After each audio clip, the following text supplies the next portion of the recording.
And welcome to the 4th of September 2025 Infrastructure and Transport Committee meeting, the final for the triennium. We'll open with a karakia. I can't see with these glasses on. Kia inoi tātou. Tuia e ronga, tuia e raro, tuia e roto, tuia e waho, tuia ngai kamahi o te kaunihero o Kirikiriroa. Paia te iti karerangi, kia u, kia mau, kia ita, Homie, huie, tai kie. Thanks everyone. Right, we're going straight to apologies. We've got full absence from Councillor Huata, Mangai Hill, and partial attendance from Councillor Casey Cox, who is on Zoom at the moment. And Councillor Tawariki. Any other apologies? There are none. I'll move the apologies be received. Seconded by Councillor Hutt. All those in favour say aye. There are none opposed. That's carried. Thank you. Confirmation of the agenda. It is as you see it. There are no changes. I'll move the agenda be received. Seconded by Councillor Van Osten. All those in favour say aye. There are none against. That's carried. Thank you. Any declarations of interest? There are none.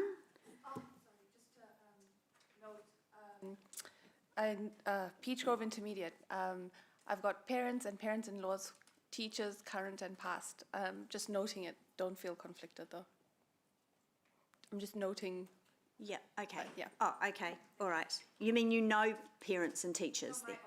Oh, your own. Yeah. Oh, okay. All right, great. Thank you, Councillor Nodi Rolfe. That's noted. Right, let's move straight to the public forum. We have three speaking in the public forum today. I'd like to invite Hamilton Boys High School, Joel Baker and Steve Ross down, and they are talking to item 7, and committee members, you will see that there is a written submission on page 153. Good morning, welcome. Morning. Thank you. 5 minutes, I think you've been here before anyway, and if you want to leave time for questions, you can do that within the 5 minutes. So no worries. We're over to you. Thank you. Perfect. My name's Joel Baker. I'm the Associate Headmaster of Hamilton Boys High School. This is Steve Ross, our Chairman. Obviously, we're just back here again, and in our letter that we have sent to you, we've previously submitted comments in favour of this project. We're in favour of this project. Obviously, from a school perspective, we're really looking for some action moving forward on this. We've got a growing school. You can take this tongue-in-cheek from the Minister of Education, but she asked us the other day, would we take another 1,000 boys in our school? So you can imagine the pressure that's going to put on that road. Also, if you note that the other day, there was a drunk driver on that road that hit a family.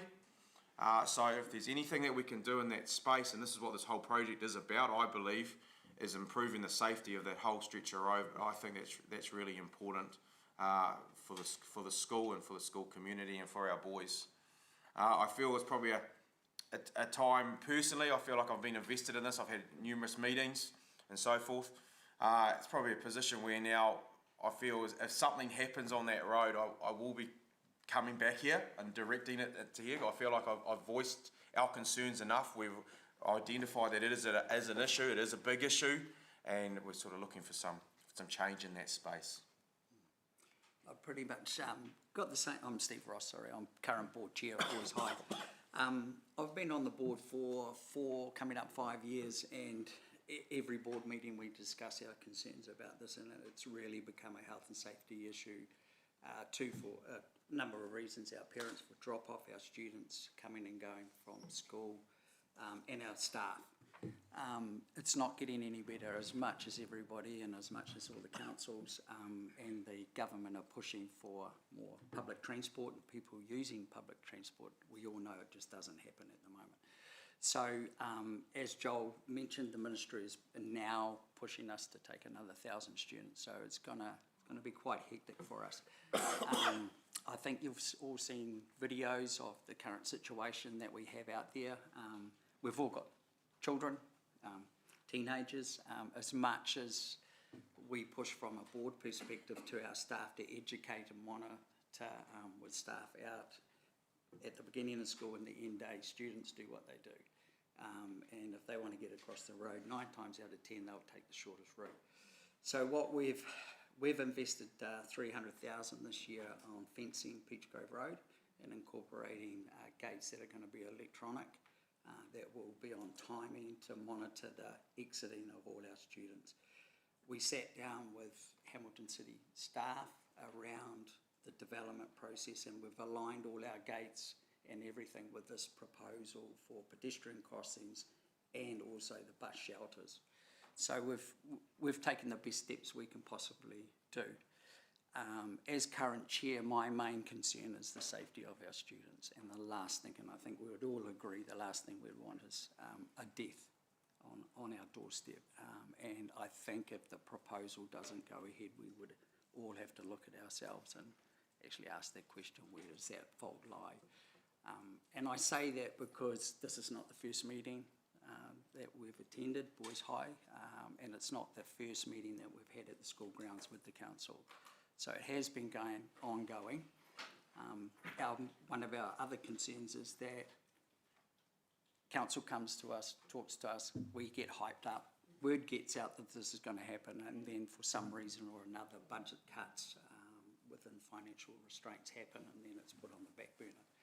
So like Joel said, it's been a number of years now that this has been going on, ongoing. So we really support this. We'll do anything that we need to do to help council move forward and get public on board, our community, our parents. We've already put processes in place to discuss how we're going to educate our students that drive to school, where we can have them parking. One of the key issues outside our school is parking. Now, there's only 24 car parks. If you know Boys High, those parks are already gone by 7 o'clock in the morning by our students that are attending our elite sports programs. So there's not a big impact on parking for the general public right outside the school. So we don't see that as a concern. And we've also monitored around the side streets, and during the day they're empty. So we see that the overflow from those boys that are parking can go around there. So we don't see a big impact as such. But like I say, and I can't say enough, is safety for our children and our students at school. So thank you. Thank you, really appreciate that. I'm going to allow questions because it's an important item. So, but I'd like it just to be one question each. So, Councillor Wilson, you're up. Yeah, thank you.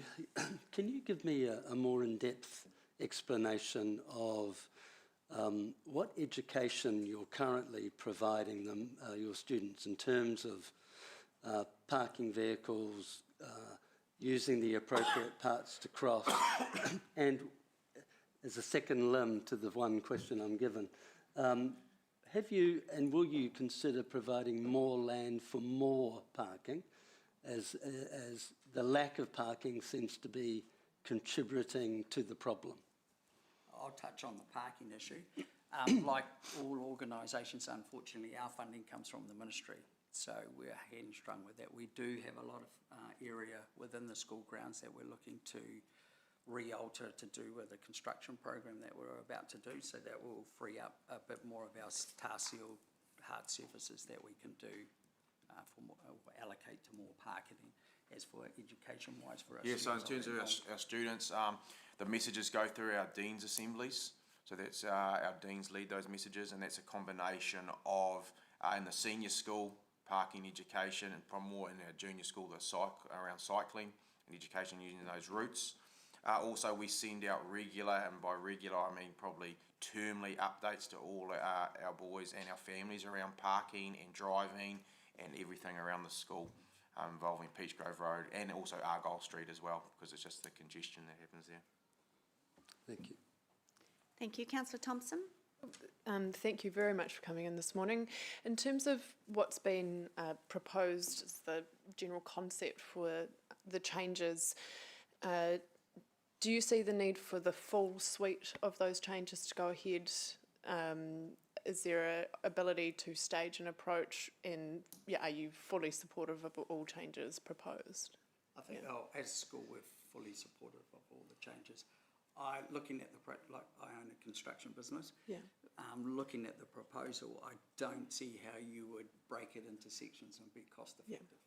Yeah. Okay. To be honest, and I don't see how we could educate our students and our parents if we only did that section, which would be 25%, and that only might entail part of widening the footpath. So I think that wouldn't be worthwhile. You know, Okay. if we did a strip, I think our road frontage is 250 metres to 500 metres or something. So if you only did 200, I don't think it would be effective if you had 2 metres wide cycling lane and then it stops all of a sudden. So I think we'd just be creating more of a hassle. Yeah. And I think to note also, you've got a school on either side of the road. You've got Peachgrove Road on, Peachgrove Intermediate on the other side, plus us. So I don't know how you'd distinguish that. Cool. Thank you very much. I just have one quick question. In the report, there's some options.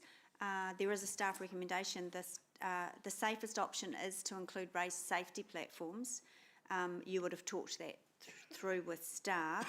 You might also be aware of the public outcry on raised safety platforms. So knowing those two things, are you still asking us to do the recommendation that's without raised safety platforms in the report?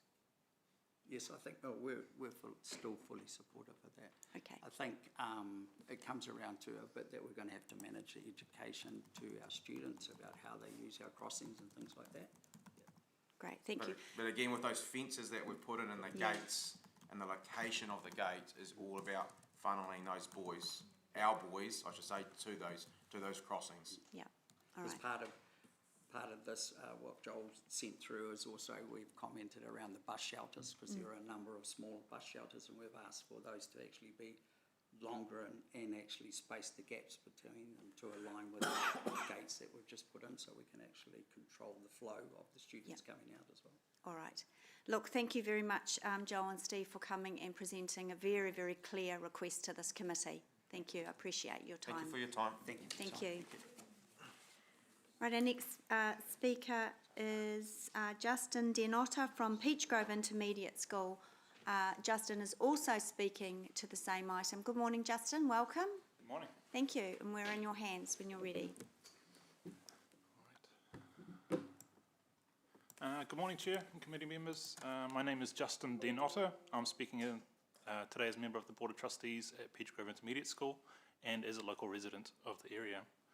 I'd like to express my full support for the written submission made by Peachgrove Intermediate regarding the proposed design improvements to the Peachgrove Intermediate, Peachgrove Road between Francis Street and Wilson Street.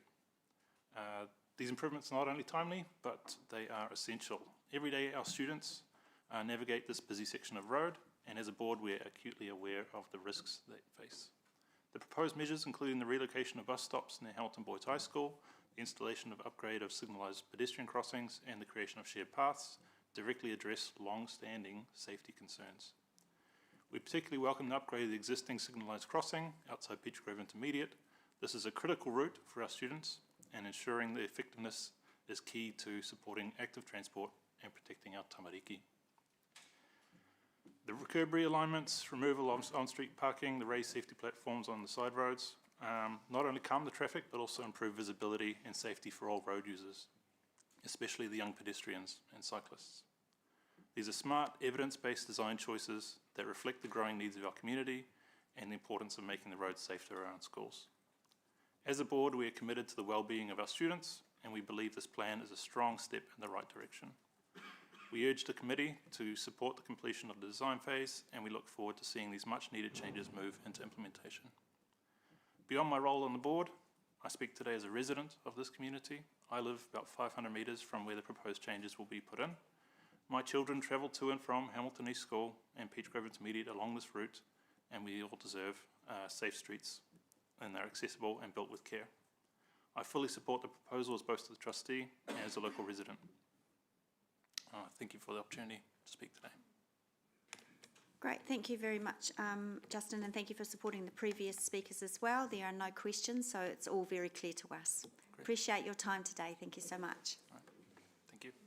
Right, our next submission up is Phil Evans. Phil is speaking on Bike Action, on behalf of Bike Action Hamilton, and speaking to item 7. Good morning, Phil. I don't need to outline the process to you. Right, good morning everyone. Speaking to item 7, the macroscope approval of the 4 transport projects around the city. As a driver and a cyclist, I'm very familiar with all these locations, and all of them, regardless of what mode of transport anyone uses, needs changing. I'll start by saying that I support all 4 of them, with my known preference for the options that deliver the most safety for people not in cars. I do support raised safety platforms, in-lane bus stops, and protected cycleways because I understand the actual reasons they are needed. But this isn't about the options, it's about the costs. I want to highlight some components within the full estimated costs and put some perspective that is more relatable. The current average wage of $76,000 in New Zealand. As I go through the figures, imagine what people earning below that must be thinking. Someone recently presented some details of an LGO-AMA response to social media that put the investigation cost of a single pedestrian crossing at $90,000. That's just the investigation. That means one person working 40 hours a week for just under 15 months, just investigating one single crossing. Then you add another $95,000 for design and planning. Remember that they don't have to start the design from scratch. Most of the work has already been done for other crossings. That's another one person working for just over 15 months for the design and planning. $185,000 before anything is actually spent on actual construction, before traffic management, before asphalt, before concrete, before traffic lights, and before labour costs. $185,000 is a massive amount of money for anyone to investigate, design and plan a single pedestrian crossing. At a recent transport projects briefing which I attended, staff highlighted some astounding figures for various costs. $420,000 for just 1 kilometre of shared path. That's the same as the average annual wage of 5.5 people for 1 kilometre. Wairuri Drive is a shared path is 11 kilometres, and in today's money, that is the equivalent of the annual average wage of 61 people. $10,000 for a streetlight pole. That means one person's average annual wage buys only 8 streetlights. Why are contracts being signed off to consultants and contractors for these massively high costs? I'm sorry, but it's just plain wrong. And every ratepayer in this city will agree with me that it is no longer acceptable for that to happen going forward, including for these 4 projects. I see this as nothing short of extortion, with these private companies ripping off the city, and it needs to stop. The cost of living is having a significant impact on so many, while these companies are sitting pretty, knowing they are undertaking repeated similar projects and reinventing the wheel each time and getting paid huge amounts of public money. And these costs are not only for pedestrian crossings. It's bike lanes, bus stops, resealing, potholes, water pipes, stormwater tanks, tree maintenance, clearing shared paths, mowing parks. As governors of this city, you need to be challenging these extortionate costs. They are not acceptable, and I think you all know that. Please stop hiding the details behind closed doors. Call out the contractors and consultants and tell them the gravy train of public money is gone. Hamilton needs infrastructure like these 4 projects, but they absolutely can be done for a fraction of the price. Thank you. Thank you very much. Phil, there are no questions. Cool. Thank you. Oh, sorry. Councillor Bidder has a question. Yeah.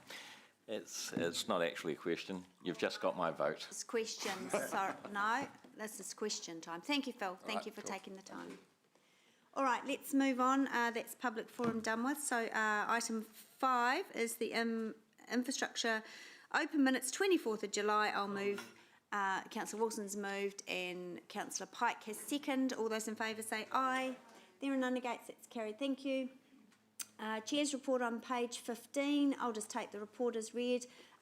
You'll see that I have commented on the people behind the scenes that do the work. And I have also commented on my thanks to them and my thanks to the governance team. That's what this is about. It's not about anything else. And thank you to this team who have put together 2 pages of the key highlights that the work's done. So I'll take the report as read and move it. Questions or? Oh, no. So I'm assuming there are no questions on the report. So I'll move and Mayor Southgate will second, and Mayor Southgate. Thank you. Just want to take this chance. It's your last at the moment, Chair of Infrastructure and Transport. And I want to thank you for the good job that you've done, supported by others, which you've named, and also including Sarah in her role as a conduit between us and Waikato Regional Council. So thank you for that, also in that transport space. But I remember asking you as Deputy Mayor to do this big portfolio, knowing it was huge, but I think none of us could have known at that time how controversial and how difficult and lumpy and bumpy some of this work has been, possibly pun intended there with the bump. And you've gone through it really well. You've had to bear some criticism personally that is unwarranted because you lead this portfolio that is so complex and tricky. And I just want to make the point that we are driven by government's directions. And as those change, so does our direction. And we've seen that happen in your portfolio, but you've done an excellent job of leading this portfolio. I know you weren't overly excited about it when you first gave it to you, but seeing as the importance of it to what Council does and the way you've handled it, I want to say thank you very much. All right, so, Councillor Hutt. Sorry, just very quickly, I just wanted to echo your comments about our staff, because they are some of the most passionate and dedicated people that we have working in this organisation. And I think so much of their work is behind the scenes, and they do some of the toughest work we have, you know, going out to communities and saying, hey, we've got this data that some stuff is happening here that we think is a bit dangerous. How would you feel about these changes? Those are not easy conversations to have with anyone. And so I just wanted to really thank them for their dedication and hard work and perseverance, and so much educating us. I'm sure I've asked all the most boring questions about curb cuts and, you know, why do we have to put a traffic light here? And yeah, their patience is a credit to them. So I just wanted to make sure that we'd acknowledge them. And I also know we've got many of these staff here in the chamber today, but I also wanted to take a moment to also acknowledge the work of the school travel planning team as well, because that's bridging such an important gap with the infrastructure we're putting in and then teaching those kids how to use it safely. So just wanted to make sure that that was on the record for the final Infrastructure and Transport Committee. Thank you, Councillor. All right, let's put this to the vote. All those in favour say aye. Are there any opposed? The motion was carried unanimously. Thank you. Oh, sorry, James. I can't deprive you of our last time to hear your wonderful voice. All right, so now we're on to item 7, page 20. I haven't got, no one's indicated any motions or indeed having to separate any of these. So I note that Justin is still in the audience, so if that was at all going to happen, I'd like to dispose of that earlier so that he could leave, but no one's indicating that to me. So Robin, hand over to you. Thank you. Good morning, everyone. So I'll take the report as read. As Deputy Mayor has outlined, we have 4 separate locations that we're seeking macroscope approval for. So Abbotsford and Ulster Street intersection, and that's putting in some both safety improvements and pedestrian facilities. Ruakiwi Road, up near Girls High, putting in some pedestrian improvements there. Peach Grove Road, Francis to Wilson Street, so those safety improvements are what the Boys High and Peach Grove Intermediate have spoken to this morning. And then finally the intersection of Peach Grove Road and East Street. So I'm happy to take the report as read and to answer any questions. Councillor Thompson. Thank you very much, Robin. In terms of the improvements outside of Boys High and Peach Grove Intermediate, how much do we expect the actual physical improvements to cost? Do we have like a ballpark figure? Yep, so I'll just pull up the right page.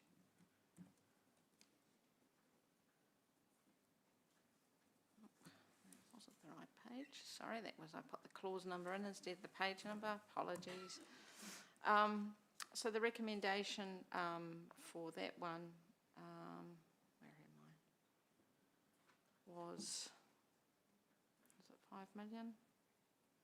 4.8 million if you don't have the race safety platform in Peach Grove Road. Okay. And in terms of the remainder of we've essentially allocated the whole transport improvement budget at this stage, right, in terms of projects that we've signed off for macro scope approval? So at this stage, yes, we have, but in saying that many of we've managed to deliver some projects to date, and we have made some savings there. Yeah. So Heafy Terrace, for example, was one where we had made an allowance for having local funding deliver the whole project, because at that time we weren't certain around being able to get all of the work done and to utilise the SURF funding, for example. So there's been some savings there. Yeah.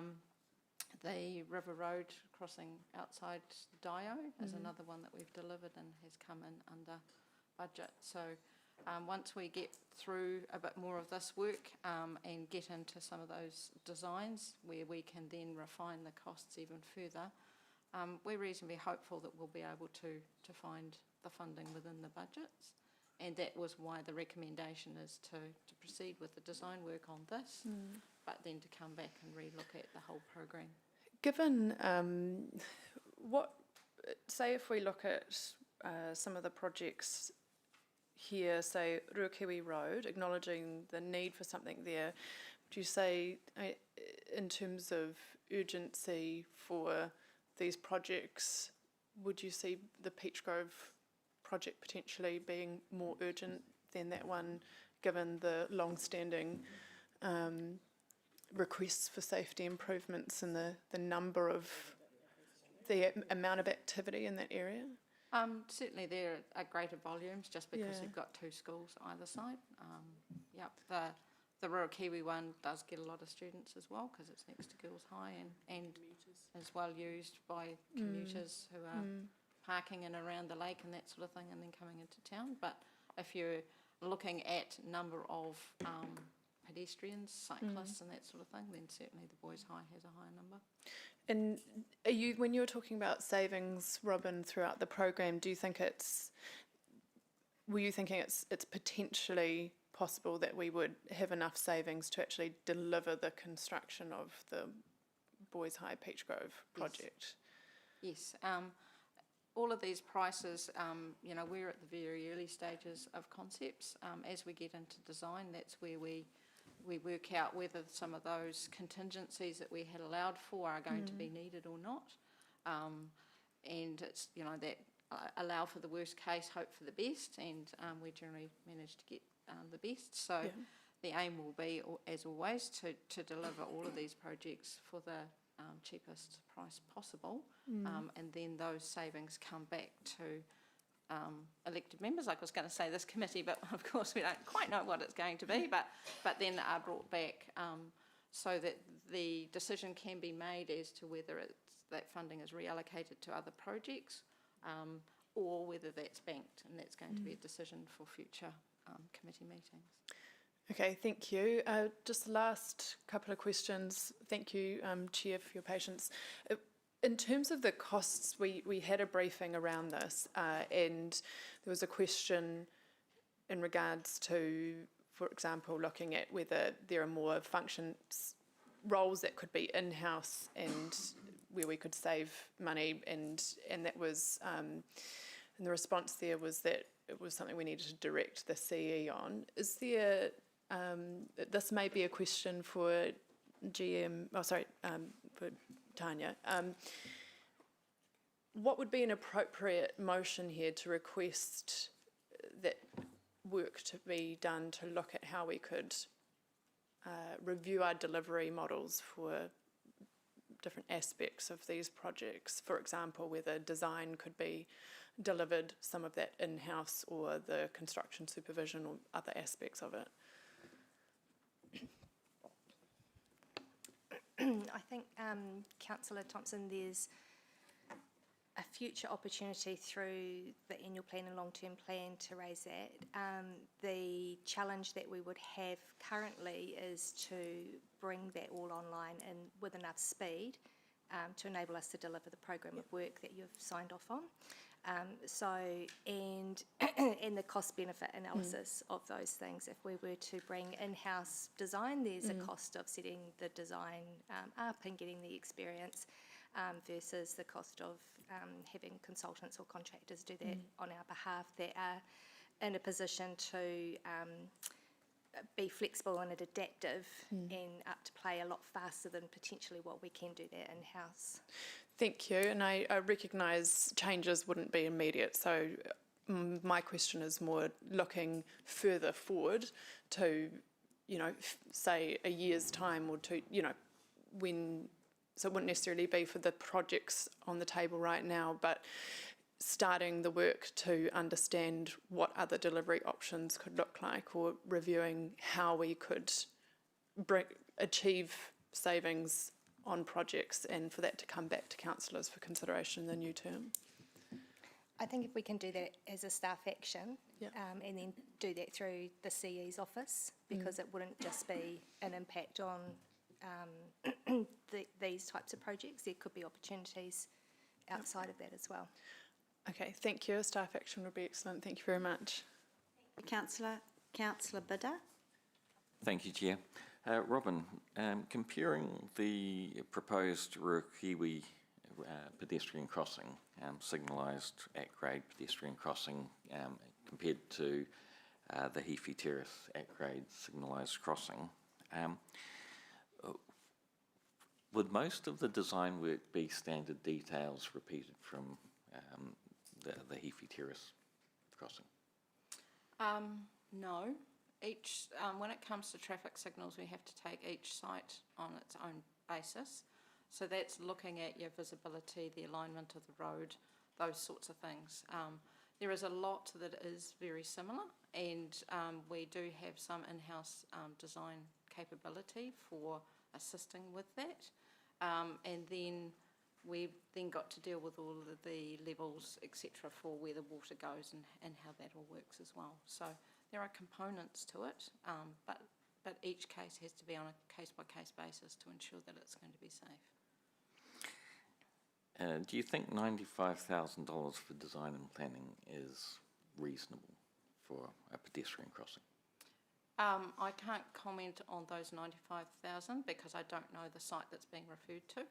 And I also don't know how many times that item came up to council for a decision to be made. So I think it's about understanding the specific site that you're looking at as to whether that 95,000 is reasonable or not. Right. And if council managed to halve the cost of projects, would that allow us to do more projects, improve safety across the city for the same overall budget? That would be a decision that the appropriate committee would need to make. As I stated earlier, any savings that we do make will be brought back to the appropriate committee and they will get to make that choice. Thank you. Thank you. Councillor Taylor. Thanks, Chair. Robin, in terms of the Peach Grove Road, the Boys High Peach Grove project, the removal of parking on the Boys High frontage is proposed. Yes. Is there a kind of, I'm not seeing in the report a kind of solution for how, what would happen for people wanting to park? I'm seeing that we're talking about removing it, but is there a solution proposed for where people would park if they're wanting to drop off kids? Part of the work proposed, and it's noted in the recommendations, is to continue to work with the school for a park and walk or a park and stride type facilities. So that's where we're looking to work with local businesses, for example, and they haven't been approached. Mitre 10, for example, have a very large car park that may be suitable. So that's a piece of work that's carrying on. It's us working with the school and local areas local businesses or areas with parking to come up with appropriate locations. So that may be some of those side roads that the Boys High representative spoke to. we're also hoping that this work will mean that we have parents more comfortable with their children walking and cycling and using the bus as well. So, but when we looked at the actual parking activity, and again it was spoken to this morning by the Boys High representatives, a lot of that parking is already used by the students anyway. So there's a number of things happening, I guess, is the short answer, yes. Okay.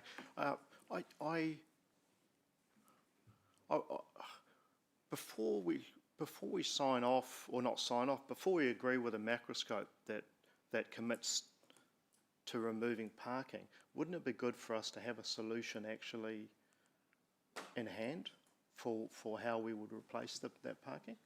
I don't think we're necessarily looking to replace like with like. What we're trying to do is look at other options, and there is parking in the general area.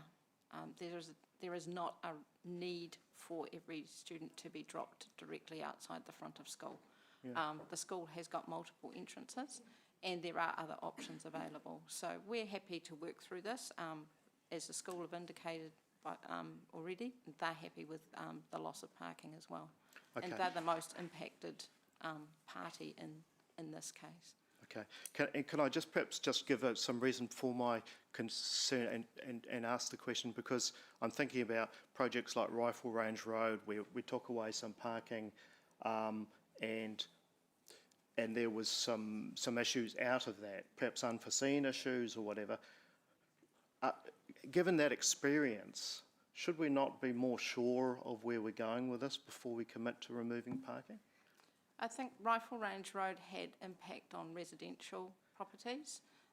There is very little impact on residential properties because the adjacent properties are the schools, and the schools have already indicated they're happy with that, and they actually see the parking as creating a safety issue.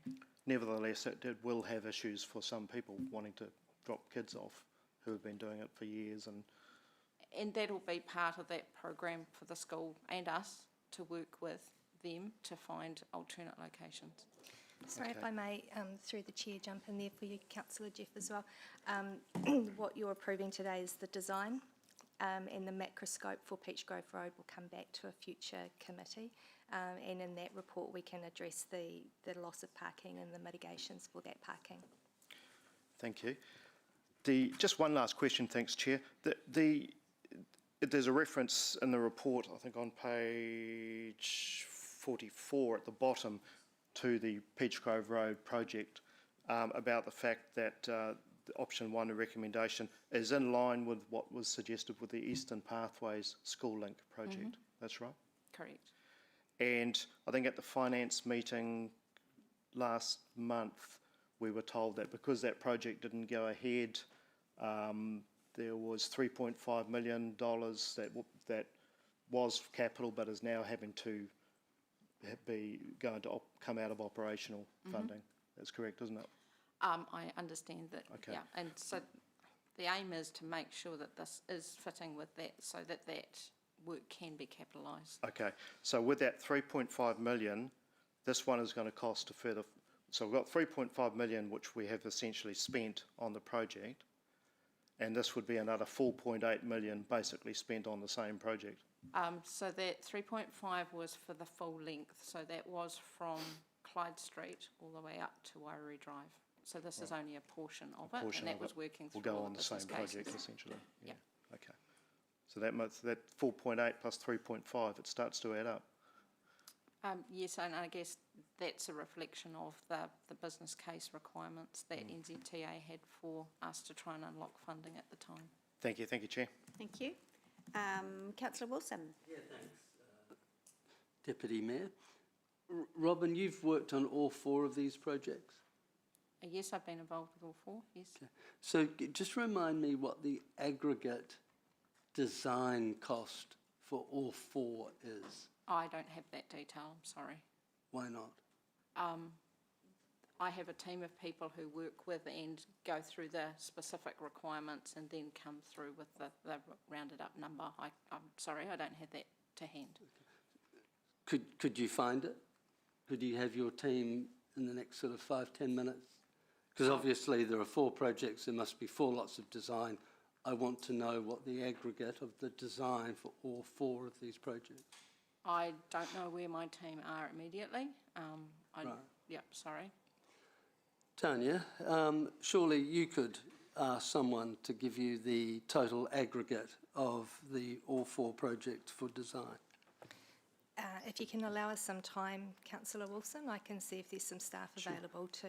Can I ask you, find in that. your role, do you think it would be a reasonable figure to have at hand? As an aggregate, it's not something that staff would have considered as part of this report, but individually we should have that figured for you. Right. Okay, so that would be helpful. I need it before I can make a decision. Robin, you'll agree that the total expenditure for all 4 projects is 7.7 million approximately? I'm assuming you've done your maths correctly. I haven't sat down and put those numbers together, sorry. Okay.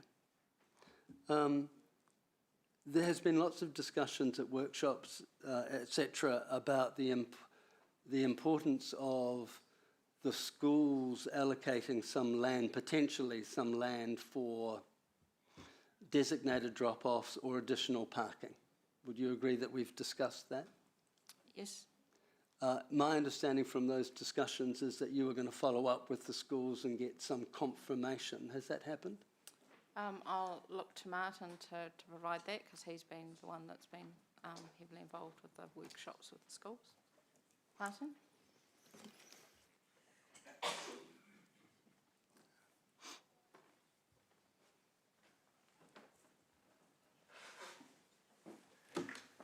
Sorry, Councillor, could you just quickly repeat that question for me? Sure. What recent discussions or commitments have you had from the schools, Peach Grove and Boys High, for the provision of land for drop-offs or additional parking? You've heard them again today confirming they know this is a problem. Yes, yes. And so we asked at the workshop that you would reach out and get a confirmation from them. Yes, So, and we have had you done that? Yes, we had a workshop with the schools, Yeah. and we did ask that question, and the response back was that's a Ministry of Education issue, and the answer would be highly unlikely. Right, sorry. Thank you. So that's the same school who expressed their concerns of council not funding projects, giving an explanation that the ministry isn't giving them money. That's correct. Right, that's interesting. Thank you. Madam Chair, I might have an amendment or simply an addition to the motion, whoever's moved the motion, which is, in terms of Peach Grove, that the project is approved to go through the phase, but only on the basis that the schools, Peach Grove and Boys High, undertake to provide some land for drop-off and some additional land for parking. I'm aware that there may be another, maybe possible change. So we'll keep going through the questions. All right, I've got one more. With those changes.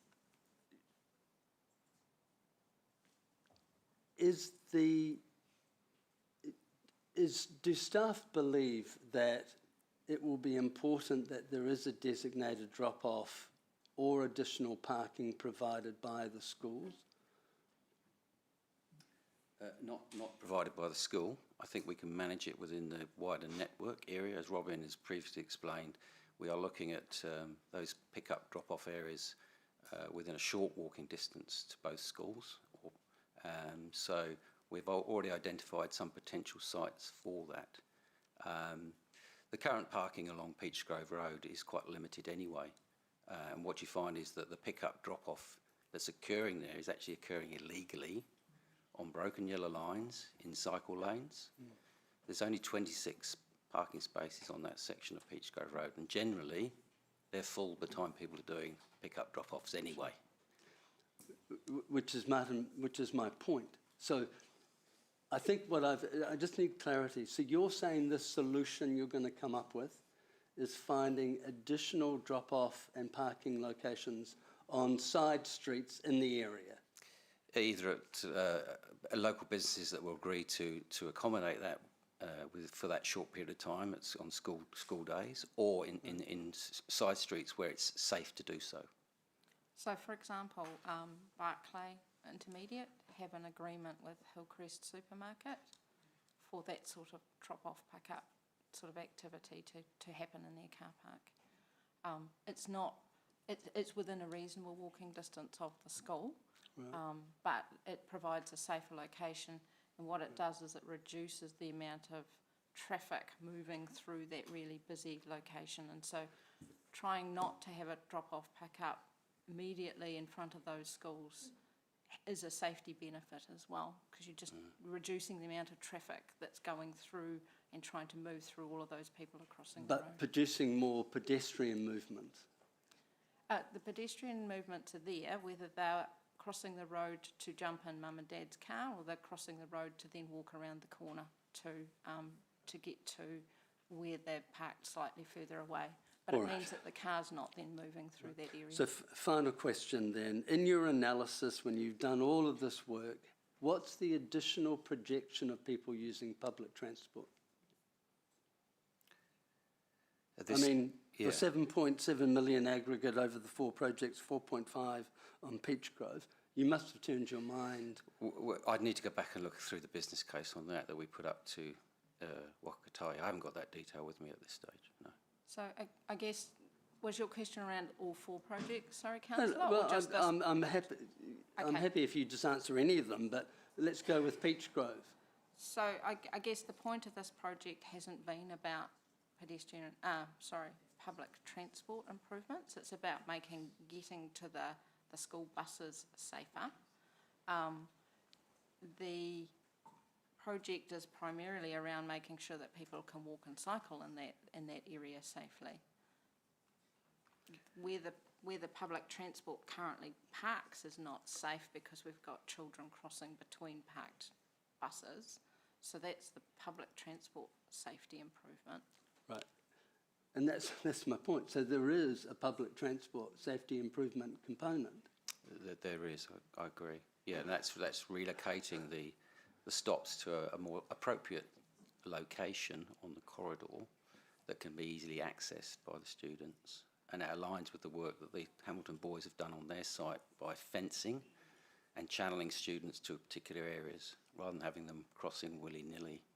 I mean, we showed you those videos from outside the school, yes, which I think explained it all very. Couldn't agree more, Martin. Yeah. I'm just confused by Robin's assertion that it wasn't about a public transport. I think it's a whole range of transport modes that we're actually trying to. Well, safety's the top of the list. We've got to improve the safety of the children in that area, and the other things flow on from that. Thank you. Thank you. Councillor Pike. Oh, sorry, I think my questions have been largely answered by Councillor Wilson on identifying a breakdown of costs. Thank you. Thank you. Mayor Southgate. Thank you. Thank you for the comments on the Boys High Peach Grove, which has been like that for a millennia. I would hate to think that it would be delayed further, but just in terms of are we able to take on board their feedback about aligning with their own improvements, the gates, the fencing? Is that Through the chair? Yes, the designer. We've been working very closely with them, with the school and with Peach Grove, because they've also got that fence now. So the schools have been key stakeholders in this process so far. Yep. Moving to Ruakiwi, which I'm particularly familiar with because I cross there at least three or four times a week, if not more. Just in terms of am I right in remembering that at some point there is a there is a path to go down the left-hand side as I'm looking at it now, the right-hand side, yes, under the trees there's a path. What's the timing of that, and does it coincide with the crossing improvement? That's the intention, is that would be delivered as one. So the new footpath we had, again in the minor transport improvements, we had new footpath connections was one of our line items. Yep. So we've circled that for this location. It would be done as one. Okay, and I looked at the crash data. Just in terms, and a lot of right turning crashes, as you know. I see those. In terms of the placement, it's on the original footprint. Was that deliberate, or that's just because that was the original footprint, or moving it closer to Tainui Street? Is that Tainui Street, the back of Girls High? So when we did the observations there was actually that's a really favoured crossing point. Because it's the only one. It is, but we do tend to find in other locations that we get a lot of people crossing variously, and they kind of use the shadow of that island. But this one has been really well used at that location.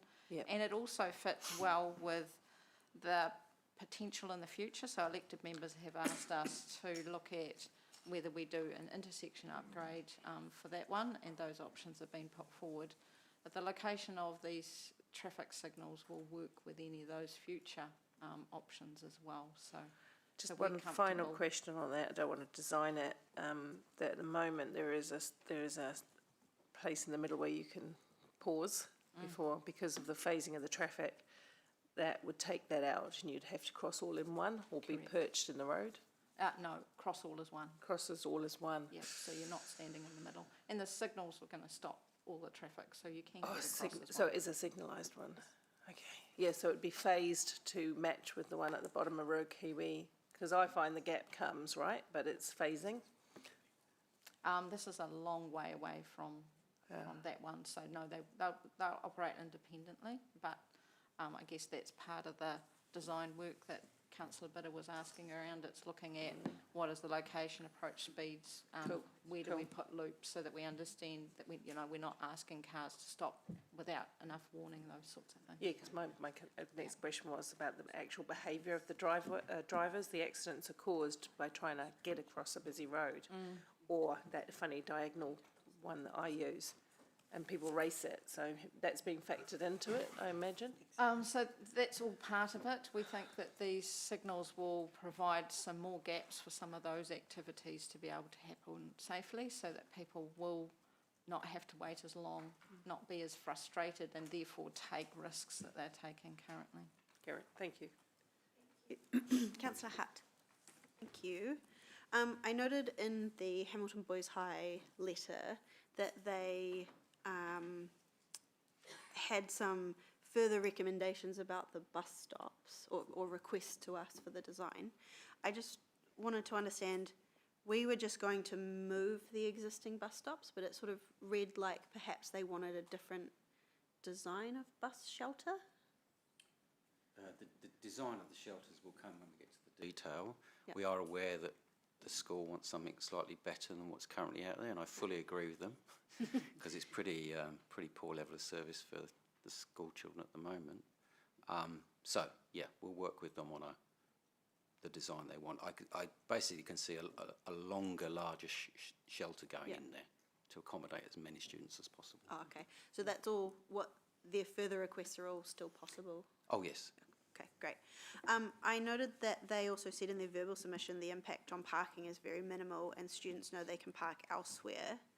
Is that perspective from Boys High influencing our response to parking? Look, Boys High have always said the parking has been the major safety issue in that stretch of road, and they want to see it gone. All it's doing at the moment is encouraging illegal behaviour and dangerous driving and parking habits that leads to these safety issues for children. And all the crashes, recorded crashes on that corridor, the injury ones, have involved students. Today we're just approving that we go do detailed design. So would we normally expect staff to have finished investigations on things like the park and straight options?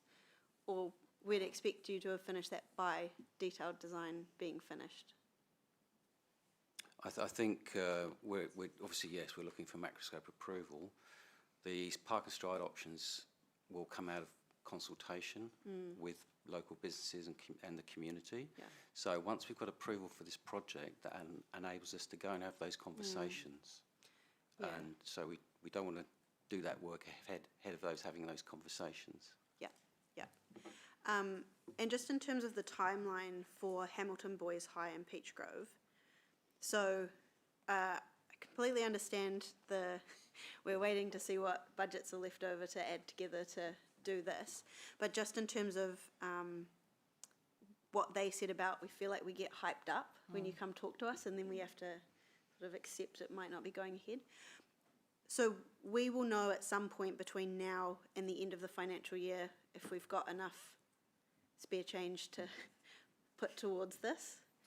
So my aim will be to have a report coming back to the first meeting of the equivalent of this committee, whatever that form is, February, March. Okay. And I'll be hopeful that then that we've, through the other projects that we're delivering in the meantime, and some of the projects that we've just finished delivering, I'm hopeful at that stage that we will have identified sufficient funding to then bring it to elected members to say, right, we've found these savings, what do you want to do? Okay.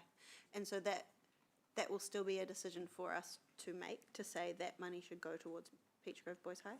Correct. Okay. And I was just curious, jumping way back to the start of questions, about how much does elected members dictating design affect the design cost? So for example, how much was Heafy Terrace's design costs inflated because of elected member requests? So I guess Heafy Terrace is an example where there were 2 or 3 designs done because of work that we'd done with the community, and so, and I guess that was my response. The number that was given, depending on the site, we needed to then be able to say for that site, actually we ended up doing more than one design, for example. And I don't know the site, so I can't comment. Yeah. But when we've done a lot of work and done a detailed design and then that gets changed, then there are costs incurred. And I guess that was our project that started before we agreed on this decision-making process.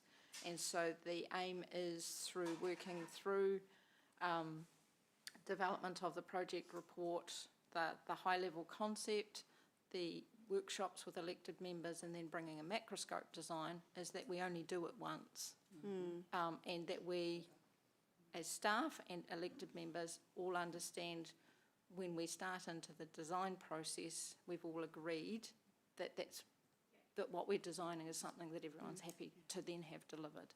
So I think that decision-making process has been really important for trying to reduce those sorts of churn costs that we were incurring. Because with Heafy, there were 3 or 4 presented to us initially, which then were kind of thrown out and additional requests were made. So did that significantly increase the design cost? We're getting a little into feeling like a discussion now, rather than questions on the report. So just answer that one question, and then if we can keep our questions a lot more succinct. I could probably just quickly answer that one, Madam Chair. Through the Chair, it certainly added some costs to the overall project. I wouldn't say they were significant, simply because we hadn't got into the detailed design phase of the project at that stage, but certainly there were staff costs incurred and some design costs incurred. Thank you. Those are all my questions. Thank you. Just a few questions that I haven't had answers to. If everything is approved today and we say go ahead, just in terms of timing of the delivery of the projects, when would that be and how will that be mitigated? Some of the stuff is going to take a while to deliver. Yes, so we are starting to get a lineup of various projects that we're trying to get underway, and the aim, excuse me, the aim is to try and get the work done in this financial year. Obviously, with the Boys High work, there may be some delays, but if we can get a decision in March and we've got those designs done, then we'll be aiming to try and get as much done in the financial year. And then we've got to just try and look at when is the right time, understanding Boys High is a very busy place, so if we can tie that up with school holidays and those sorts of things, then there's obviously advantages around that. So. Yeah, because in the report it notes that Peach Grove Road curb realignment stuff is probably one of the longest in terms of delivery. How long are we talking? Like just approximate? Would it be months or weeks? Or? I could probably jump in and answer that question. So we have talked to the schools. Their preference is that we do the work from sort of mid to late November through to the end of January, early February. This year? Not this year. Next year? 2026/27. And so that's when the bulk of the disruptive work needs to be done. We can potentially do some pre-work prior to that though. And does that fit in with the financial year sort of? No, doesn't, right? That will mean next year, but I guess that's the sort of thing that will be discussed when we come back in February, March next year to look at the various funding and the various projects that we've got. Okay. The comms and messaging, because that's been pointed out as well in the submissions. Just a comment on, because the success of this project will depend on communication with parents and the schools. Just council's role in that, or how have we been given much thought to it? I guess that there is certainly the intention and the discussions that we've had with the school is to make sure that happens. We've got people like Sarah, who's now doing a lot of work with the community, so that's been really great for making sure that gets done well. And then we've got the school travel team that are into schools and working really closely with the students as well, because the students are really good at taking that messaging back to mum and dad and saying, actually don't drop me off here because it's unsafe, or I would like to ride to school now because I've had the training and that sort of thing. So that's the complete package. Okay, and last thing, there's been a few questions around the pick-up, drop-off, but during the early design thinking, just the width of Peach Grove Road, it's quite wide, and the preferred option is narrowing of the carriageway, and the curbs are obviously extending quite wide. Was there ever any thinking to using council land to provide a drop-off zone along Peach Grove Road? Are you talking about the berm areas? Yeah. It's not, to get the cycling facilities in, we have to pull the curb lines in to create the space for the cycling facilities.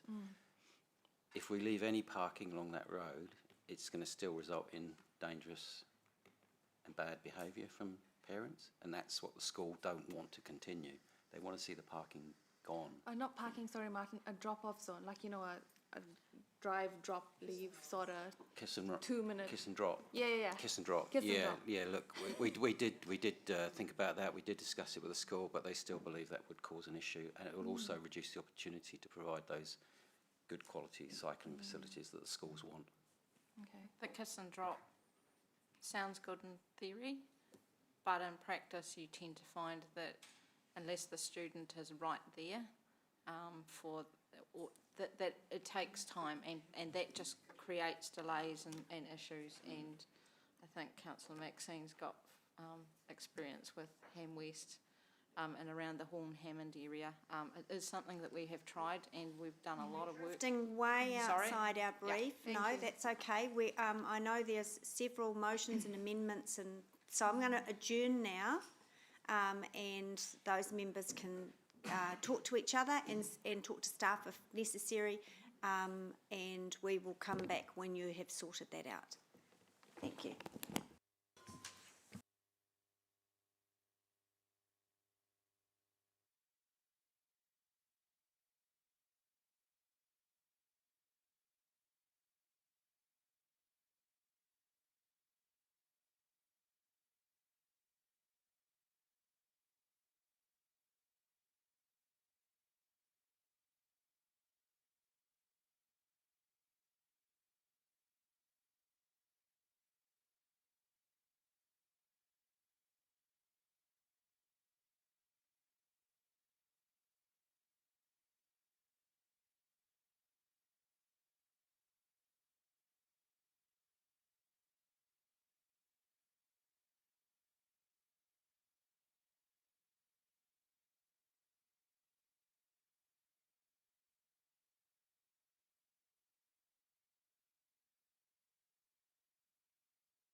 coming back from adjournment. Governance needs to write the motions, so you need to get them up, and then I'm going to start the meeting.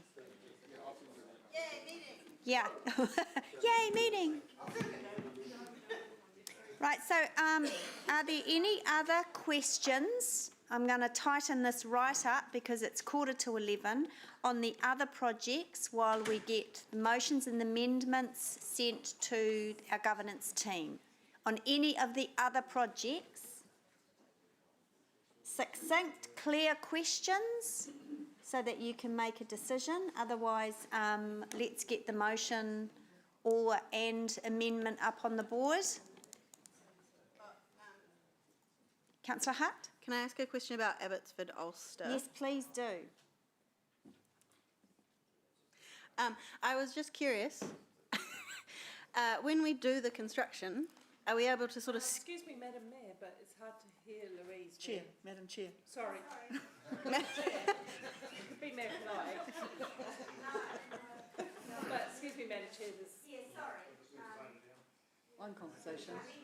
It was only three. Had started and we're back into questions on other projects. If you have a motion or amendments, you've had plenty of time to talk offside, please. Please send it via email. Otherwise, I'm going to start breaking the motions up and the projects up and moving them. Sorry, Councillor Hutt. Did you hear Councillor Hutt's question? I only got 3 words in. You did. All right, go. Madam Chair, you may, we have to work through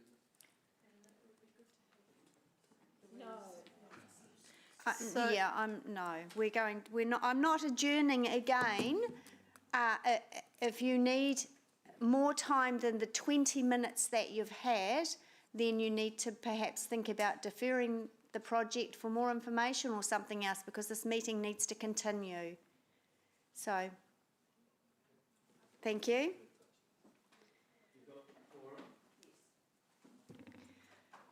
Sorry, Councillor Hutt again. You can please state your question. So Abbotsford Ulster, are we able to schedule the construction around whatever All Blacks, Chiefs, etc., which might be occurring at the same time? Yeah, that's certainly something that we will be having a look at for that. Okay. Yes. Cool. I just thought that could be a possible nightmare. Yeah, I think even if we did end up with that occurring, we can put in temporary traffic management and temporary crossing facilities, which we can man, and probably are still going to be significantly better than the racing across the road that happens at the moment. So, but okay. Yes. Cool. That was my question. Question. In terms of, and I'm asking this with Rifle Range Road and the water work that has to happen there in my head. So in terms of other renewal works that are scheduled in the next 3 to 5 years across the organisation for this road and corridor, is there anything else? Have we checked that? So we've certainly tried to line up closely with our reseal program, because that's the best way of dealing with road marking. We are working closely with the Three Waters team. Some of their programs are probably bouncing around a little bit at the moment as they work through the new organisation. But as much as possible, yes. And Council has recently signed up to, it's called Forward Works Viewer tool, which enables all of our other utilities to also put their Forward Works programs in, so that we have a better idea what gas, telecom and those sorts of folks are doing as well, so that will also help with this coordination moving forward. Okay, that sounds really good. Interesting. Yeah. Okay.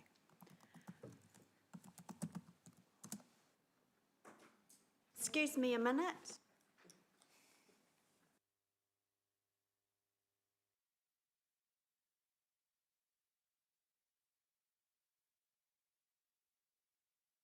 I would prefer, but I'm getting really, this is absolutely poor governance. This is terrible governance.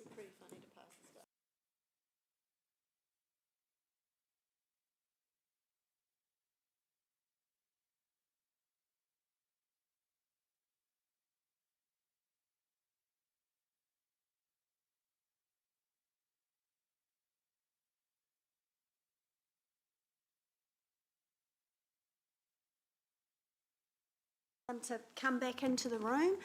I am very sorry about this. This is absolutely unacceptable behaviour. So if anyone has a procedural motion, please put it.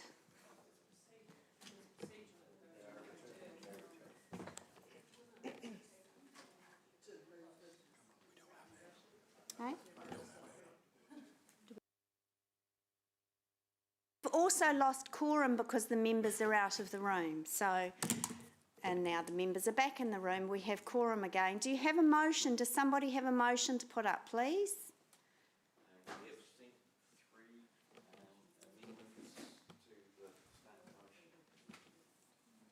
3 amendments to the staff motion. 3 amendments to the staff motion. Is somebody moving the staff motion? Okay, let's see what these are. They're going to be motions because there isn't a motion at the moment. Let's see what they are.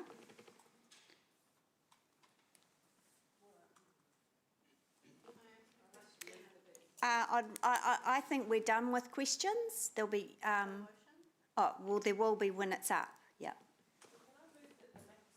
Or the Boys High Peachgrove one gets approved separately, as per the staff recommendation? Yes, let's have it. Yes, I think that's going to be a Because I smart don't wanna idea. hold I'll up just have their a look and schools any see further. what the motions are. Okay, we haven't got them yet.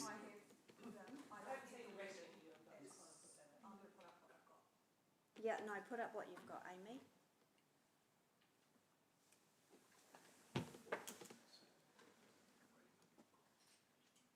Approves the macroscope design for all projects, but only approve to proceed with the developed design. Is this all you have after all that time? Just this one motion? No, there's 2 others. Okay, the staff shall report back to the first infrastructure mechanism to avoid delays with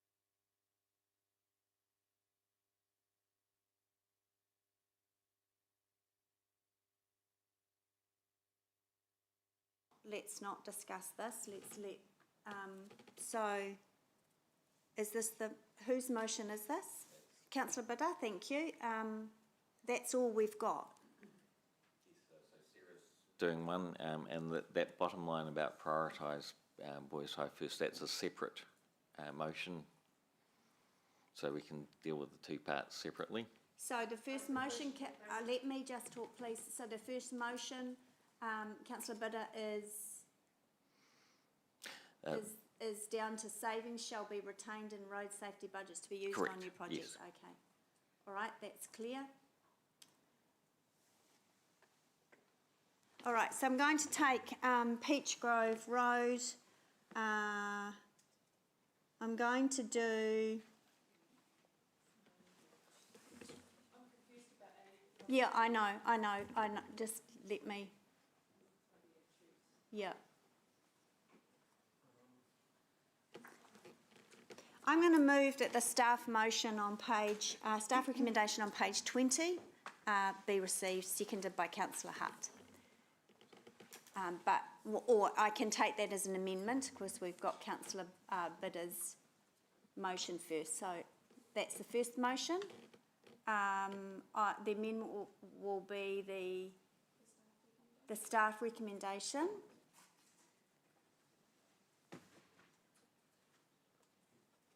Because then that captures all of the projects. Yeah, okay. So the motion is about Peach Grove in part.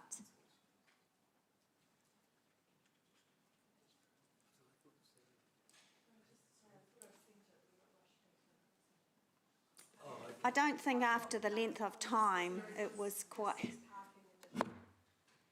So is that a separate issue?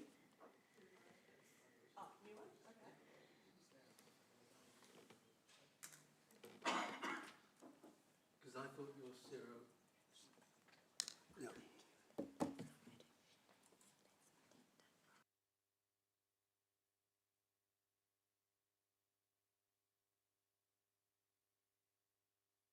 To make it easier for a moment, because the motion talks about Peach Grove, let's just do the Bidder Taylor motion on Peach Grove. The amendment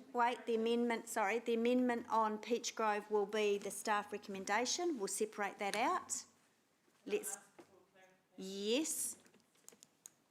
Can you explain to me what it means by approve the macroscope for all, but only approve Hamilton High? Step after today is to go into develop design for Yes. the projects. Yeah. What I'm saying is get on with Boys High because that is urgent. Wait on the others until we see if we can make significant savings because I'm not happy with the costs. Right. clear, okay. Right. Prioritising boys high. Yeah, all right. Okay. Sorry. Yeah, and I'm going to put this to the vote. I'm going to put this to the vote. There, I'm suspending all questions. I think it's very, very clear. It's been explained. So the motion on the table in regards to Peach Grove School, Peach Grove Road project is very clear there and indicates some savings to be retained. The amendment to that is simply the staff recommendation on Peach Grove Road project. So let's put that to the vote. No, there are no questions. We're going to put that to the vote. So all those, we'll deal with the amendment first. Yep. Oh, yes, sorry, we are having debate. Yeah, that's the democracy. I'm very aware of democracy, Councillor Wilson. Thank you very much for reminding me. Councillor Bidder, it's your motion. You may debate. Right. Thank you, Chair. So this is... No, sorry, Councillor Bidder, I can hear people talking, so please refrain. Thank you.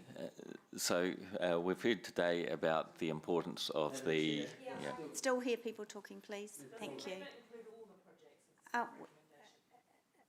No, we're just Peach Grove. Sorry, Councillor Bidder. Sorry. That's fine. You can carry on.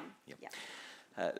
So we heard today about the importance of the Boys High and Peach Grove Intermediate problems. They've taken a long time. They shouldn't wait any longer. We should move ahead with the developed design on that. We've also heard this morning about the cost issues. I agree completely with Phil Evans on those. I've looked into the detail. The costs are unreasonable and we need to change the way we deliver projects. So I'm wanting to put the pressure on staff to look at whatever changes can be made because I actually want more safety projects.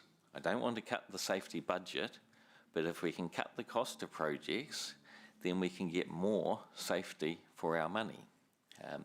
That's the purpose of this. I think we can do a lot better than what we are doing. The seconder is Councillor Taylor, I believe. It's not on my screen, sorry. So. Thank you. Yeah, look, I'm supportive of these projects. I see the Peach Grove Road problems, Abbotsford, Ulster, it's important to me as well in particular. The fundamental, what we're trying to say here is, yeah, we support the projects, but we don't support the costs because we think it's time for a change. I think we've got a fundamental problem going on with procurement, with costing. There's something structurally wrong at the moment. These things are costing way too much. And there's a common sense test, and they're failing it. And I think Phil Evans is absolutely right. We as governors should be challenging this. We shouldn't be just going along with it because it's not, it doesn't change. And all right, I mean, staff may say, well, what can we do? But we've got to do something because we're not getting the bang for the buck that we should be for all these minor projects. There's many places around the city that need work. And because we're spending so much on these things, we're not going to get the work done. And what this is saying is, yep, we see a problem, we support the projects, but we don't support the budgets at the moment, and we want to see savings come back. We want to start that whole process of finding ways to re-engineer, to redesign these projects so they don't cost the same as building a house to put a crossing in, for goodness sake. It's too much. So that's what we're saying, and we recognise the Boys High thing. Let's get on with that in the meantime, but we want to see staff come back with significant savings. Thank you. Thank you. Councillor Wilson? Yeah, first of all, I think we should take a moment to celebrate the fact that there seems to be general consensus that all 4 of these projects need to go ahead. What this motion does say is, however, we've got a small problem. The problem is, as an organisation, it's costing us too much money to do these projects. And we've heard that again in public forum, we've heard it and we've read it in the media, we've heard it from multiple parties saying that these projects and the costs are significant. But we're also saying in this motion, look, go ahead immediately on the urgent Boys High and Peach Grove Intermediate. Go ahead. We need to get that resolved. And the others we're saying we support, but we want the Chief Executive to go back and have a real good look at how these costs seem to escalate. Now, let's just remind ourselves, and I have to say respectfully, I was disappointed with the quality of the reports, that you've got to go hunting for all the information. But in the end, we get told these 4 projects, the design costs is roughly $1.2 million.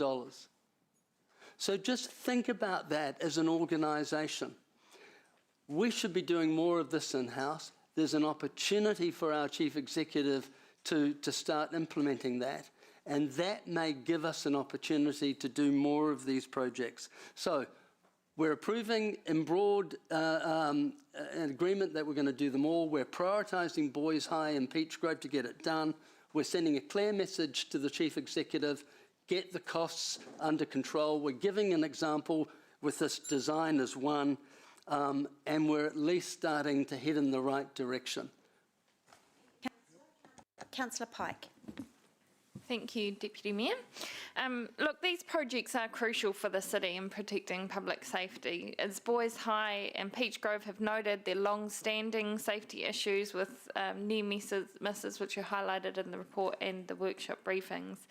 But as Councillor Wilson also noted, no one here today is questioning that we need to deliver these projects. We all are unanimous on that front. What I do have trouble of is the price of these projects. As was noted in our public forum, the design costs allocated to past projects have been extraordinarily high, and we do need to look at these more in detail. We need to be practical and ensure that these projects can be delivered with efficiencies, which could include bringing design in-house to cut our expedient consultant costs.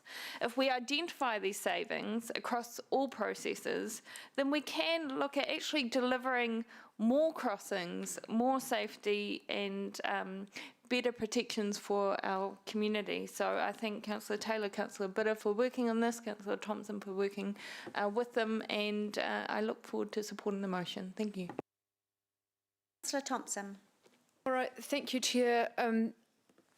From hearing the submissions and reading the submissions today, I think it's really important that we ensure and that we have absolute certainty that we're going to have budget to complete the works outside of Hamilton Boys High School and Peach Grove Intermediate. And so my intention with trying to work on a motion was to prioritise that. We have done that here, and so while I'm not happy with all of the wording, and I like, to get details right, and it feels a little rushed in terms of the wording, I will support it because I want to, rather than go ahead with the other 3 projects today and to go on basically to give approval to consult and construct, I'd like to be absolutely sure that we can have the money to do this project, which has been waited on for a very long time. We've got extremely busy road with so many students coming in and out. And actually Mark Bunting and I last term ended up with photos outside of these schools with our arms crossed, talking about the really terrible behaviour from some of the parents who would park all over broken yellow lines, cycleways, footpaths, nearly bowl students over, and even park right against a pedestrian crossing. So we do need to make changes here.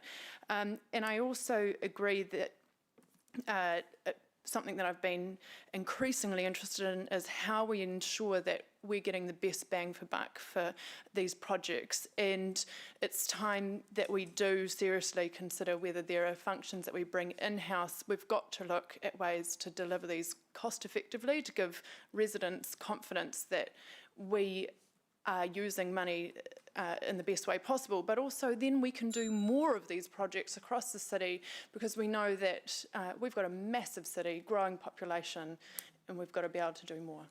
Thanks. Mayor Southgate. Thank you.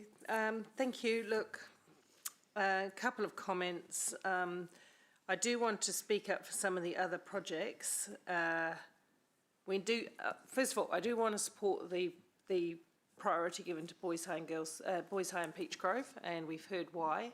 But I do also want to speak up for the Ruakiwi Road one, not because I live in that general area, but because I see it firsthand every day, the impact. But actually on the data that's presented in the report, it's quite extraordinary, the amount of people who cross to access schools across that busy road at peak hour. And if you look at the data from the New Zealand Transport Agency, the crash analysis shows some significant numbers and significant social costs of that intersection. So I don't want to see them pushed back into the never never. We have a lot of time to delve into these projects through workshops and Angela has created a really good program of workshops and discussions on transport projects. So it's really disappointing to come in today and have such poor governance shown in rewriting on the fly, not just tweaking recommendations, but rewriting on the fly staff advice. I just think that's got to change going forward. Support the comments around procurement, looking into better ways to procure, and I think that includes shared services across councils to get uniform projects and uniform plans. That keeps the cost lower. So absolutely support that. But we can't pick and choose projects randomly. We must be data driven. We must rely on expert transport engineers that we have, etc. And that's why I'm going to go with the staff motion at this time. Councillor McIndoe. Thank you, Madam Chair. Look, I agree that this probably has it pretty untidy, particularly for those who are watching online or in the audience.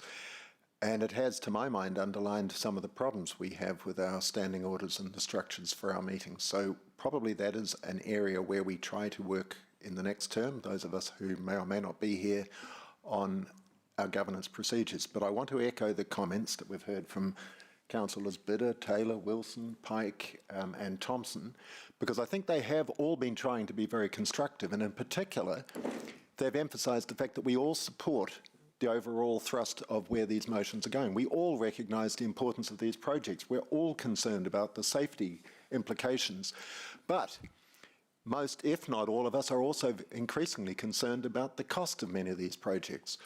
And as has been noted, we have to, as governors, be sure that we're getting the most cost-efficient procurement for every project. And sadly, at the moment, we don't have that confidence. And so I am going to support the motion of Councillor Bidder and Councillor Taylor. I do thank the staff for the work that's been done to date, but I also think that we do need to have much greater assurance that we're going to be getting value for money, because as Councillor Bidder noted, if we are getting the very best value for money, we will be able to deliver more safety projects, and that's in the interest not only of those in the vicinity of each of those particular projects, but our ratepayers who are really feeling the pain. Councillor Naidu-Rolfe. Thank you. I haven't, I went to the workshops, I've read the report, but I have to agree with a few of the speakers that it was a very complicated report to read and understand in terms of the costings. I had to really get into the detail to understand the costs of each of those projects. And I think that's probably the main reason why it's taken us a while to actually land on the motion. So I haven't felt rushed like I have in this item. But what I will be guided by is the agreement, I think, from everyone across the city is that we want to keep our school kids safe. So I'm in full support of the projects. The pick-up and drop-off point that we've heard repeatedly this morning, don't take it for granted. Like, unless you have kids in school and you're coming in from out of town, which majority of the boys' high students do come in from out of town, don't take it for granted, because that's where the public will be really upset if we do not make the time to consult with them. And I understand we will go out to consultation around, with the people who live in the area. We've consulted with the schools, but your main stakeholders are your parents. So I really hope that we get to actually talk to the people who are attending those schools. Boys High, the roll's 2,500, so you've got another 1,000 kids coming in. Peach Grove is sitting on, is it 500 to 700-ish students? That's a lot of people using that small stretch of road. So how do we make it safe for everyone, but incorporating a safe pickup drop-off zone in the mix? The timing that I questioned on, I think that's really crucial with school holiday timing. And then again, I really support the direction around cost savings, because $4.8 million when we have a cost of living crisis and everyone with new rates bills is probably not the best look. So fully in support of the motion. Thank you. Thank you. Councillor Van Austin. Thank you. I'll be supporting the amendment. I think that, what a lot of councillors today have talked about the final costs, and this isn't the time for us to be delving into that. That will come back to the new council, and that's the right time to have that discussion. Our CE has already shown us through his actions that budgets are a limit, not a target. And we've seen the results of that in our most recent finance meeting and results. And so I take confidence from that. The projects have strong support, and we've heard that today in our public forum, and that's really helpful to be able to see the real support that the schools are showing us. Boys High have an extra 1,000 potential students coming. And that adds to their current 2,300 students. So that's going to put additional pressure on that roadway, and we need to act now in order to be able to get these improvements up and going for them. I've been to all of the information sessions in the lead up to this coming to our meeting, and this is the time for feedback to be offered directly to the staff so that they can act on that and find ways to involve our influence on what changes are being made. So that process has worked well, and I believe we've had good foundations in order to set up for this meeting today. And for those reasons, that support goes to the staff motion, which is the amendment. Thank you. Thank you. Councillor Hutt.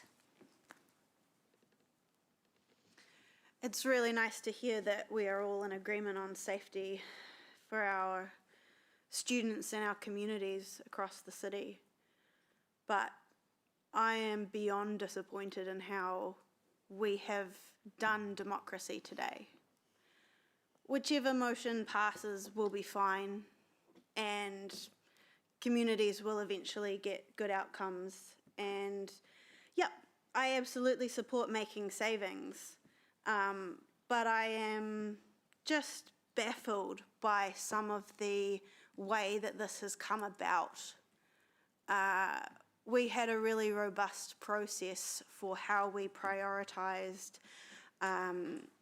what projects came into the budget. And I don't disagree that Boys High Peach Grove is critically important, but I would have loved to have heard, well, I would have loved for more people to have come to the workshop where we did that prioritisation, and then I would have loved have had a more robust conversation on where we put that into the list, rather than, you know, leaving some other projects as losers today. I'm also, I guess, a bit astounded just at number D, notes that savings shall be retained in the road safety budgets to be used on new projects. We already do that. Staff already bring any leftover money back to us for a decision on how it will be spent. So look, either motion or amendment going through today is going to be fine, but I'm just, what are we doing? Like, this is, yeah, just some of the worst process I've seen this term, and I just wish that we had a better commitment to turning up and having robust conversations earlier in the piece. Thank you. I'll speak before I go to right of reply. I couldn't disagree more with the fact that this is a result of standing orders. Our standing orders at Hamilton City Council are very robust, and they are and have been sent to other councils around the country. They work very well if you work them. We had a really, really good workshop on this project, and elected members had opportunities to ask as many questions as they wanted, including costs, timeline, feedback from the schools, etc. That was the place. The motion that's on the board removes the actions for staff to continue to work with NZTA to look for subsidy. The motion removes staff to continue to work around drop-off zones with Peachgrove along the schools along Peachgrove Road. I'll be supporting the amendment because it's the right thing to do. I'll be supporting the amendment because it's robust. However, if it fails, then I will have to support the motion, because I want the schools and the students that go to our schools and the families that send their students to schools to be safer. Thank you. Right of reply, Councillor Bitter.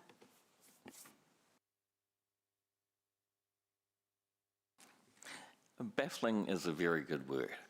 I've been baffled for 3 years by the waste of money from this council, by the waste of money from certain councillors. Going to allow Comparing it to what was said disrespect, before. Councillor Bidder. I am the chair of this committee for as long as the day takes us, and I will not allow any member around this table to disrespect their colleagues. Please debate the issue at hand. Yeah.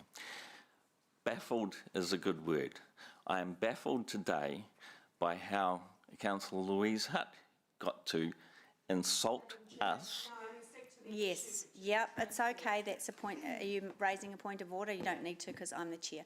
So, Councillor Bidder, you will not name councillors in a disrespectful way on an issue. Stick to the debate, please. Baffled is a very good word. I am baffled today by how different rules apply to me. We'll leave it at that. Thank you. Okay, so let's go to the board. It's Councillor Casey Cox. Thank you. You're still online. We'll go to the board. Now, everyone, we're voting on the amendment first. That is the staff recommendation.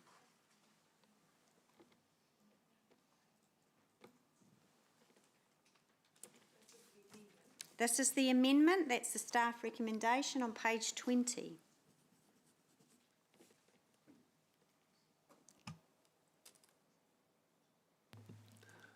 The amendment was lost, noting 4 and 7 against. Thank you. Right, we'll now go to the motion on the board, and we will... Correction, Sorry. 4 and 7 7 against. against. Apologies. Amendment is lost. Thank you. And then now we will go to the motion, and we'll do that on the board as well.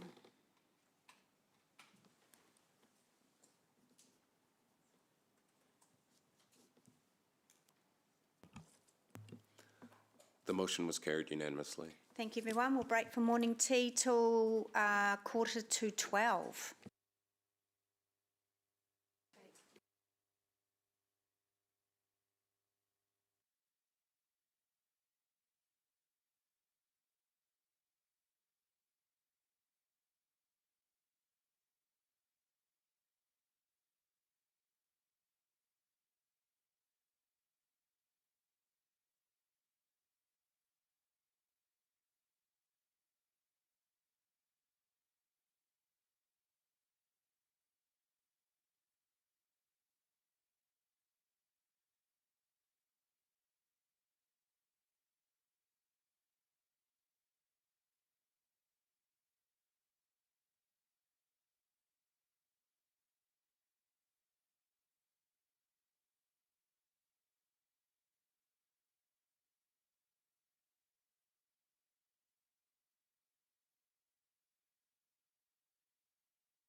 department for that stunning cake.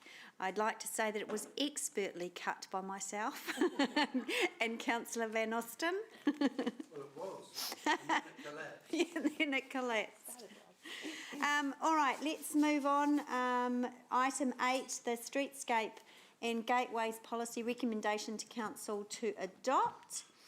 Phoebe Flaxman. Phoebe, welcome. How are you? I'm good. Good, excellent. You can take the report as read, but just touch on a couple of things if you'd like to. That's up to you, and then we'll open for questions. I will just wait for Robin. Okay.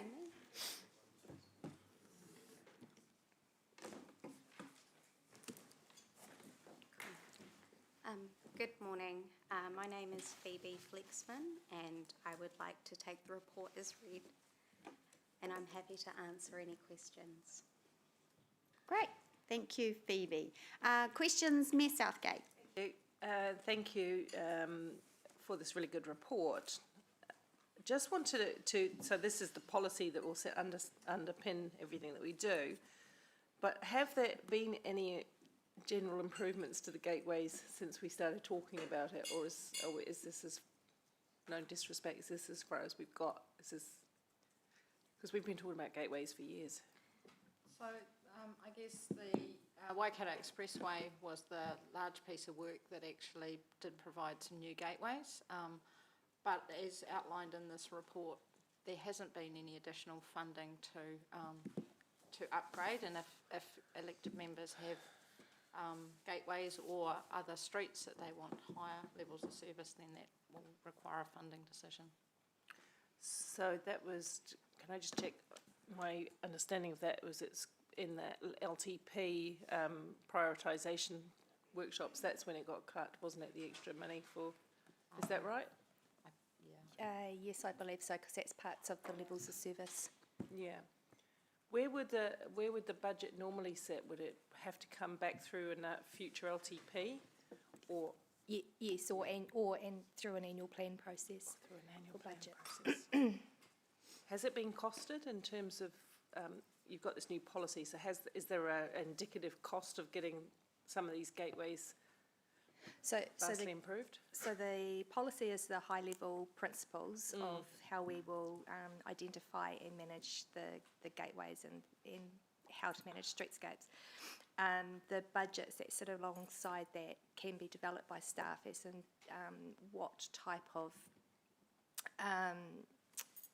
development or look and feel that you would like in that area. So it hasn't been So developed. It hasn't been fully costed. We would like to, through that process, come back to elected members to get an idea, and even things like the arts and infrastructure policy can help to inform some of that costing as well. Madam Chair, just signal an additional motion to that effect, that we move to the step of costing out gateway improvements for the city. Could you add that would be, does that need to be considered with the next LTP? To be considered with the next LTP? Yeah, that'd be good. But the costing work gets done? Yeah. Thank you. Yeah, thank you. I have a few questions. There's no one else on the list yet. I'm immensely interested in this policy and have been waiting for a while. Will elected, in terms of the oversight of the code of practice, I'm assuming the code of practice is how we'll implement what the look and feel and the beautification of gateways. Will elected members have some oversight over that? And maybe it ties into Mayor Southgate's, and then be able to assign budget to it through the LTP? The Streetscape Code of Practice is more designed to helping people who want to plant in the berm. That code of practice will not address matters relating to gateways and how they are. That is a separate matter. How will elected members, so as an example, if as an elected member might want to zhuzh up the Dinsdale Raglan Whara gateway, might be the roundabout, might be a sign, there'd be funding and costs involved. How would they see what the staff are planning, and how could they assign to zhuzh it up more some budget? If I jump in for Phoebe, and through the suggested amendment that Mayor Paula is talking about, we can bring that through the LTP workshops, or have a separate workshop with members on what that looks like, so we can start to look at the funding required. Okay, all right, that sounds really good. Page 124 talks about taking intentional approaches to the planning. Says, sort of mentions future focused. What do we mean by the intentional approaches and future focused in terms of gateways?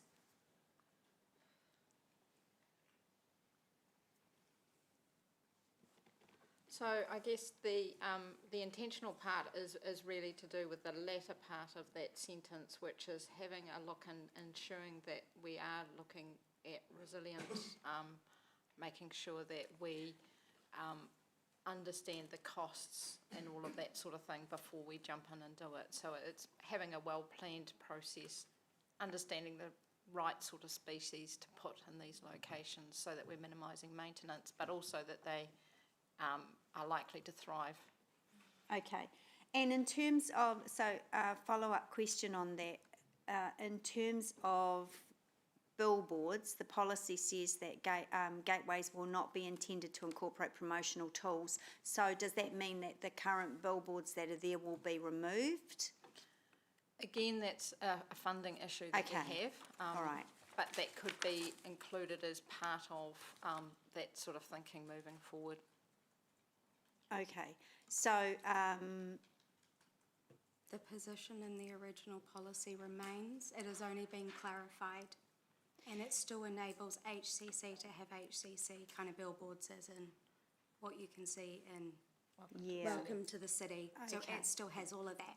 Okay, so on page 129, the proposed policy says that it does not materially change a level of service. And yet my understanding, certainly my advocacy when we've had the various meeting and briefings of this policy over the years, was that we needed to up our ante on our main gateways. So again, I think I'm hearing that needs to follow from a budgetary position. So the policy... Is that correct? Yes. Yeah. So is there... If that's the will of the new council to zhuzh up our key primary gateways into the city with more than a billboard, might be some cultural art, whatever it might be, is there anything, putting aside the LTP funding process that they'll go through, is there anything in this policy that stops council from doing that? No. The policy sets out options of treatments for what you could expect. Yeah. But that is it. Okay. And final question, is there anything in this new policy that ups the ante without funding? Or gateways, like any gateways that we have that have a crusty old billboard? Staff know my feelings about a crusty old billboard and what we put on them. That would change any of that prior to council looking at the funding? The policy's implementation is through the continuation of the current level of service and treatment type. Yeah. It enables staff to prioritise within existing budgets. Yeah. And it guides investment, but it doesn't determine it. So any changes that elected members would like to see would be separate to this policy, because it's more pertaining to its implementation. Okay. Where this sets the strategic high-level direction, and it does not undermine any of the desires you have for zhuzhing our city and making it look more pretty. Yeah. Okay, thanks, Phoebe. Other than, I guess, so one of the main changes in terms of gateways is that you have added a couple more in. So the gateways were reclassified. And reclassified, Yes, so there's been a reduction in the number of gateways, and that's because elected members wanted to take a more intentional approach. So okay, all right, excellent. Thank you, excellent answers. Thank you, Phoebe. Councillor Wilson. Madam Chair, I think actually Phoebe eventually answered the questions I had, because I was getting very confused about no billboard, yes billboard. So, but just for clarification, the no billboard is regarding the gateway, the streetscape. So what's the difference between the streetscape and gateway policy and attachment 3, the Hamilton Gateway policy? So as part of the policies review, in the first workshop, elected members wanted to take a more consolidated and streamlined approach. And as part of that, there was the amalgamation of the streetscape beautification and verge maintenance policy and the gateways policy. So they were originally 2 separate policies, but both of them kind of spoke to each other. And so as part of the policy, we now have the new streetscape and gateways policy, and the provision when it comes to billboards remains from the original policy, and it's that gateways are not intended to incorporate promotional tools such as pole banners for upcoming events or billboards, including digital billboards for commercial advertising, and that is summarised in paragraph 26. So can I just have a further explanation for commercial advertising? So us promoting our world-class gardens where there's a fee for service, or our zoo, is that commercial?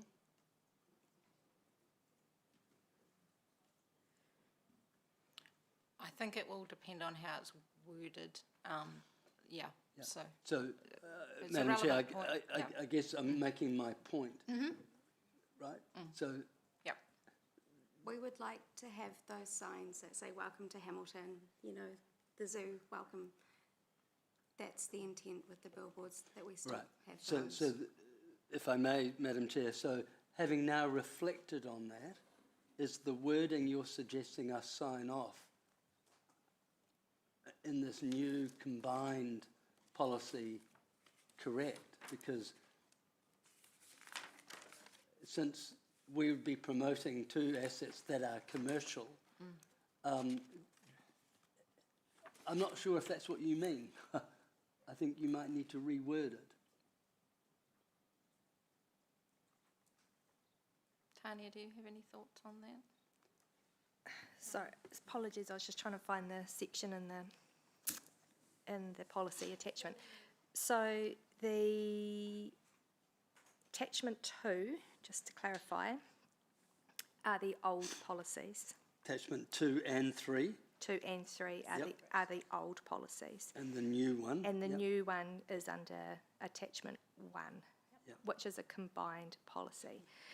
In answer to your question about the images that portray the Hamilton Gardens, FMG Stadium, the zoo, etc., which is what we've currently got in some of our key locations. As I understand how we will work with the policy is that those will remain.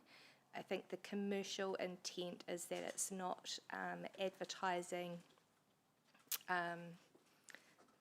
just randomly Pack and Save or other ventures like that.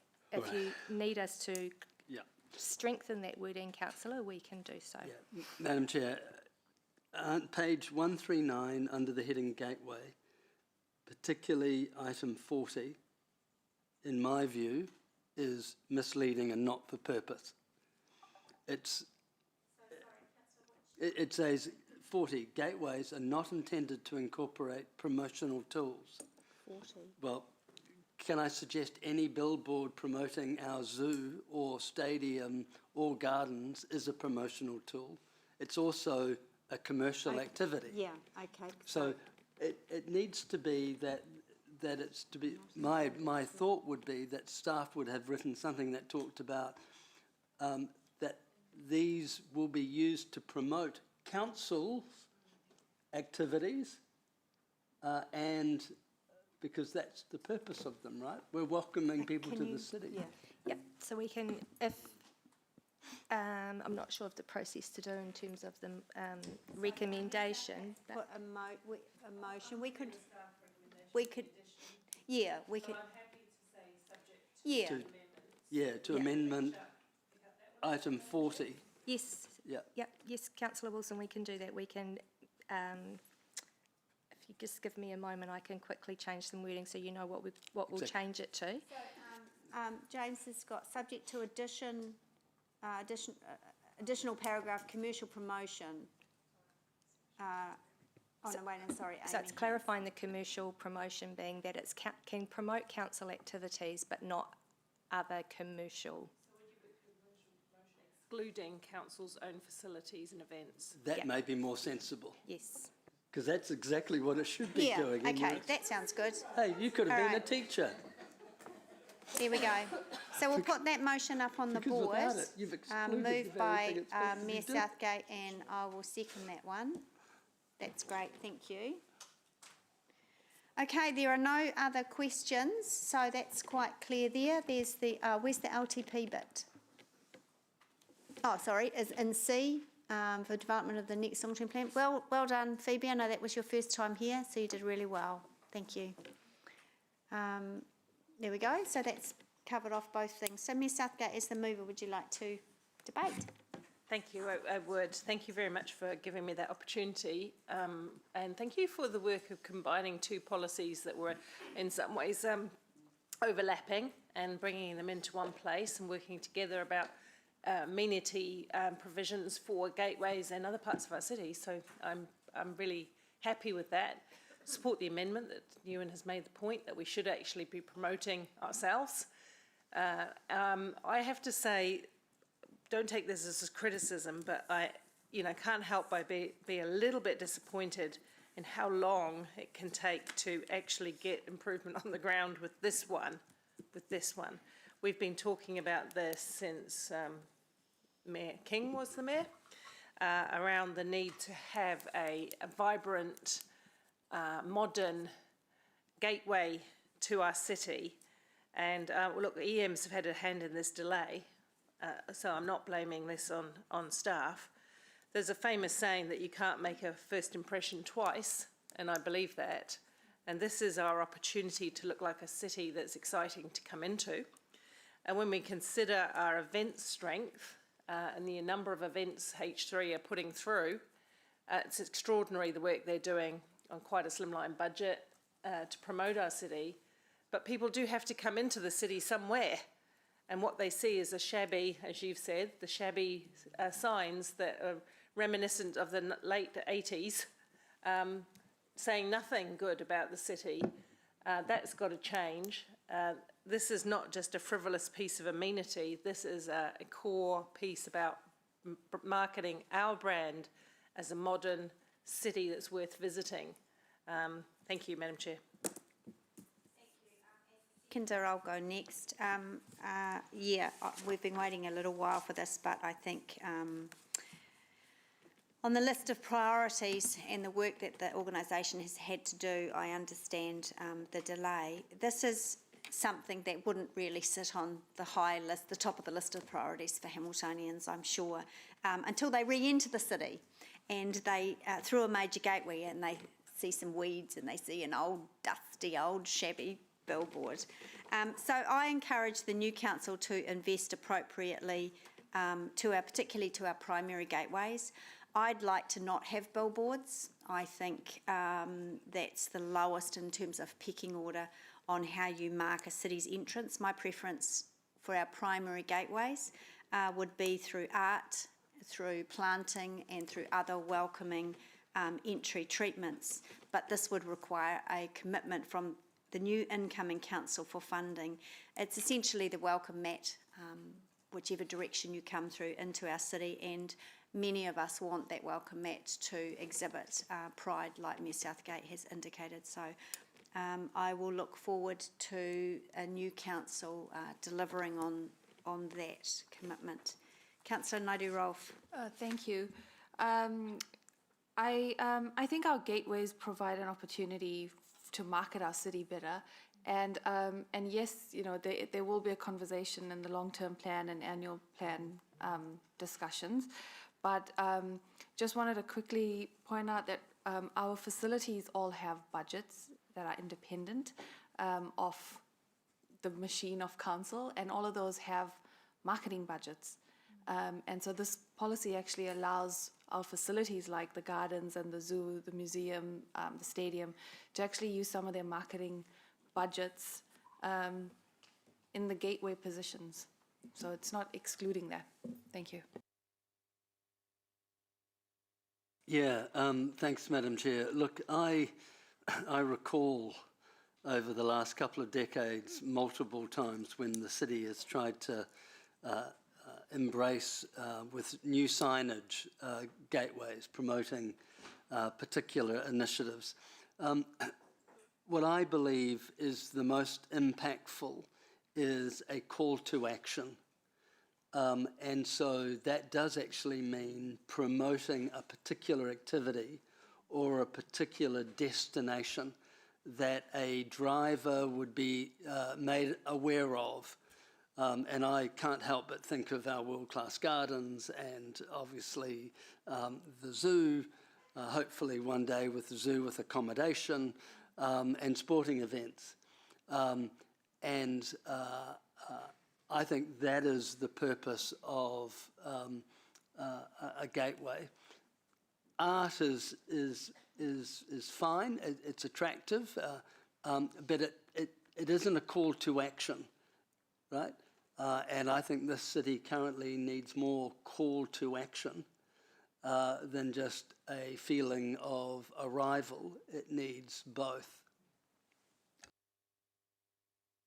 Thank you. Mayor Southgate, right of reply? Absolutely support those last comments about brand and promotion. It's got to be something that really puts us on the map.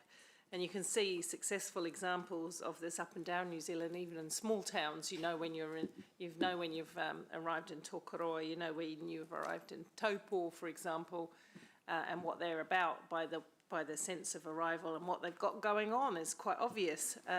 So I support those comments. Funnily enough, when we talk about what are priorities, weeds and shabbiness have been a priority of the public for the last 3 years. We've heard quite a lot about berms, about corner gardens on streetscapes, and about our entranceways. We've heard that they look untidy. We've heard when they've been graffitied. We've heard when you can hardly see them and they're overgrown with weeds. People actually do share our care and our pride in our city. They want to be proud of their city too. And they see this keeping our city looking nice as a basic, as a core activity as well. But look, I look forward to seeing how this good policy now forms the way forward, and I hope that councillors will embrace this in the next term and put our city better on the map. Thank you. Great, let's do that. Let's do that on the board. It's easier for our governance team when it's electronic. Get Councillor Casey Cox.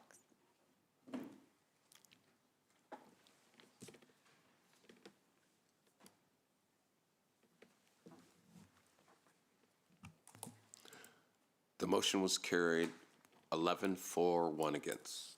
Great, thank you. Let's move on to item 9. So it's just to be received. I received an email from Councillor Thompson with one item that she has a question on in the General Manager's report. Councillor Thompson? Simply to ask if we could have a staff action to come back to the next relevant committee, and it was following discussions between myself and Councillor Tim, that could we have a staff action to report back on options for providing a warning, going back to the policy providing a warning for non-registration in the CBD. Yeah. And also more broadly, just further information on what we're doing to improve processes around assessing adjudication in compassionate situations. So we can do both, but just for your awareness, that requires me to reallocate staff from different projects. Yep. So one of those projects that will go on hold is the review of the mobility.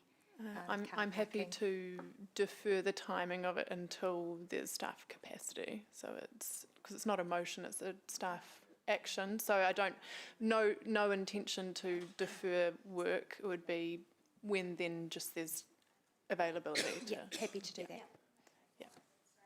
Okay, so I'll move the General Manager's report just to be received, seconded by Mayor Southgate. All those in favour say aye.